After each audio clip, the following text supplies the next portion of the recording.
They didn't take this game serious. I know what happened, Skip. Man, they without Trae. They can't beat us without Trae. And they didn't come with the same intensity that they came in games 2 and 3. And they underestimate. Man, they got Lou Will. Okay, but you have to understand, Lou Will is a professional scorer. You don't win the Sixth Man of the Year 3 times without, and most of the time when guys win this award, Skip, they're offensive guys. You look at Jordan Clarkson. You look at the guys, Jamal Crawford. In the early days, Ricky Pierce, Detlef Schrempf, guys that have won that award, Vinnie Johnson. Skip, they're offensive guys that can heat up in a moment's notice. So you insert him into the lineup. He gets it going early. They jump out to a 15-5 lead because they're not playing defense like they would have had Trae been in the ball game. We saw when Trae made that mistake the first game. They didn't come out and didn't take Atlanta serious. They let Trae go for 48 and 11. The next time they put bodies on him. They cut him off at different points, and they win the ball game. They were letting Trae, and it maybe had something to do with him hurting his ankle, but they were playing better. I look at them, Skip, they getting everything. Holiday put the ball in behind his back, lay it up. Giannis dunk, Lonnie's dunk, lay it up, Chris Middleton. And then all of a sudden, man, you know what? Man, these threes looking good out here. Skip, Chris Middleton shot 41% from the 3 in the regular season. He's shooting 33 in the playoffs. Tucker was 39%. He's shooting 31. Holiday was 39. He's shooting 28. Giannis was horrible to begin with. He was shooting 30% in the regular season. He's shooting 18% now. Now, he got injured, and so we don't know the extent of the injury, but it didn't look good. Skip, Giannis had airball free throws. 2 of them. If you airball free throws, why the hell would you attempt a 3? Skip, if I'm failing basic math, why the hell am I signing up for advanced calculus and trigonometry? And he airballed another 3. And he's still shooting them. Yep. They just come down and just jack. They're terrible at shooting threes. And they got up 39 of them.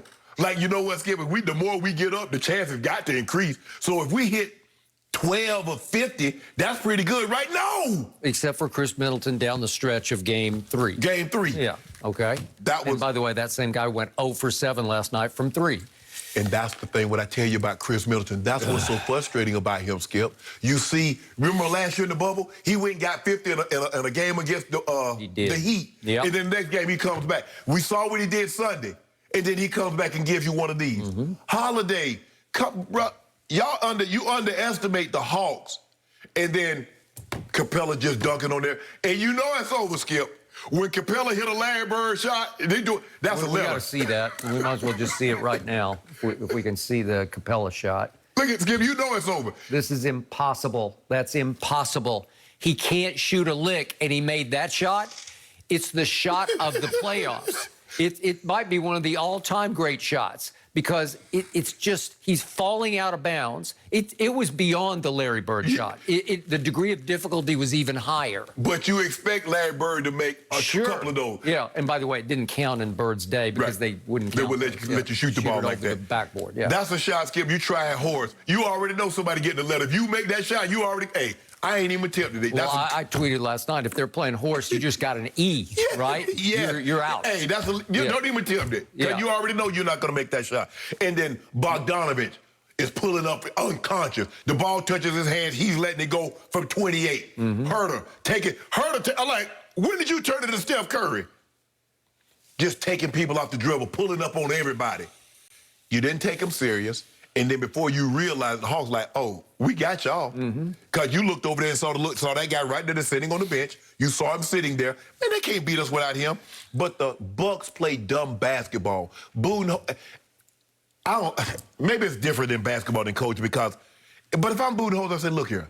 The next guy that takes a effing 3, you're coming to sit with me on the bench. It's as simple as that. Drive the ball. They just jacking up 3 after 3 after 3 after 3, and they not making them. And Atlanta just getting out on the break. Whoop, whoop. Yet after Game 3, all I heard was Bucks are going to win the championship. Like this is it. This is their year. Okay. They better hope Giannis come back, or they not going to win another game. The Hawks believe.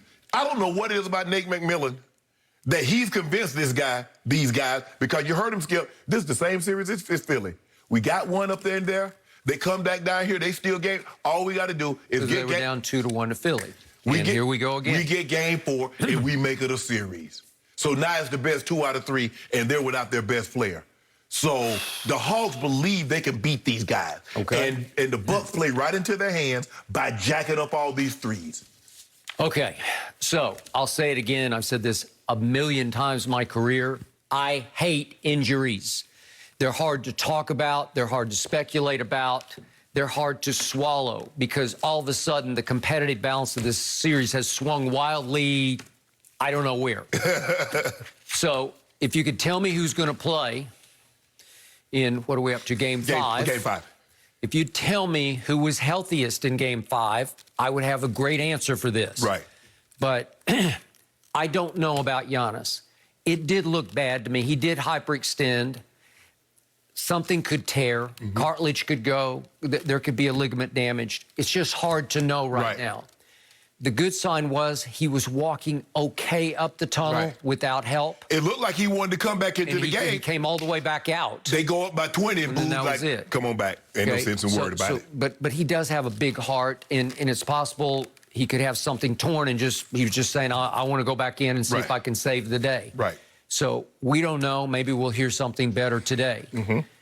When I heard Trae Young had a bone bruise, it was just weird to me because he stepped all the way back and turned his ankle on the foot of a referee in a weird step back movement that he made.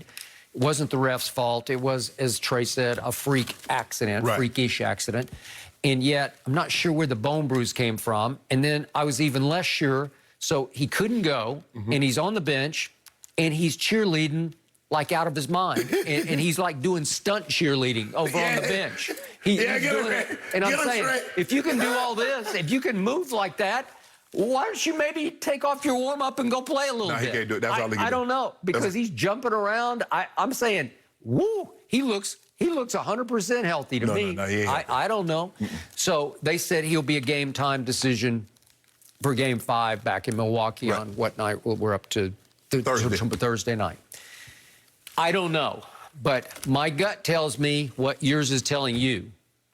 The Hawks have taken control of this series.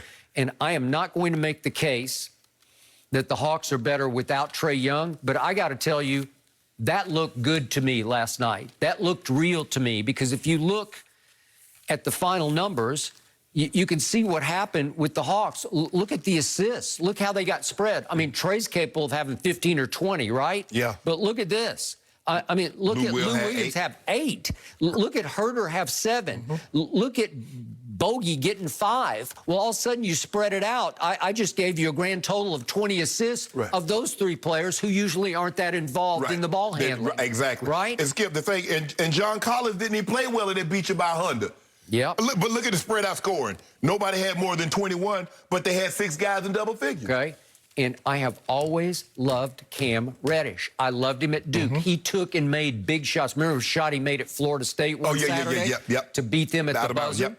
Okay. He is finally getting healthy enough to reemerge as a contributor. And I thought he looked pretty good last night. He was moving around. He's had an Achilles issue. Right. And all of a sudden, he comes in and makes 5 out of 9 shots and looked like an NBA player to me. And it made it very difficult on Chris Middleton. He sure did. So all of a sudden, I liked what I saw even without Trae Young.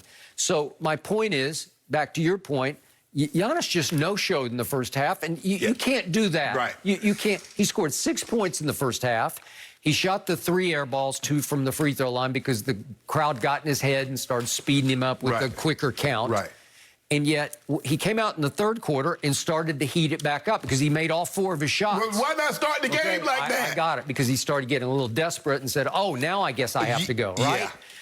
And yet, he got hurt. And then Bogdanovich just said, okay, that's enough of that. And he made 4 threes in just the third quarter alone. And when you make 4 in a quarter, it's just too much to overcome. And the dam broke all over the visiting team. So I'm starting to like the coaching, the chemistry, the camaraderie. It's Clippers-esque to me that the Hawks seem like the tighter, better team right now. But as far as TEAM team goes, they just have the better unity and chemistry right now. Well, let me ask you a question, Skip. Who do you think you're going to beat in a playoff game if you shoot 40% from the floor and 20% from the 3? Who do you think you're going to beat? Nobody. You're not beating anybody. The way the Bucks approached the third quarter, why not approach the first and second quarter like that? Now all of a sudden Giannis is desperate. All of a sudden Holiday's trying to get to the bucket. Yep. All of a sudden Middleton's trying to get to the bucket. Yep. All you had to do was start the game like that, put doubt in the Hawks. Maybe they don't go away.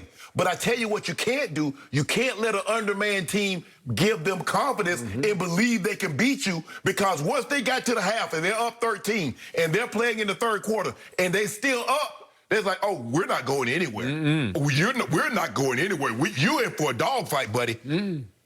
So I picked Hawks in 6 before the series started. I just didn't think it was going to happen this way. Right. But I'll stick with my Hawks in 6, which means they would win tomorrow night and then And win. close it out in Yes. Atlanta.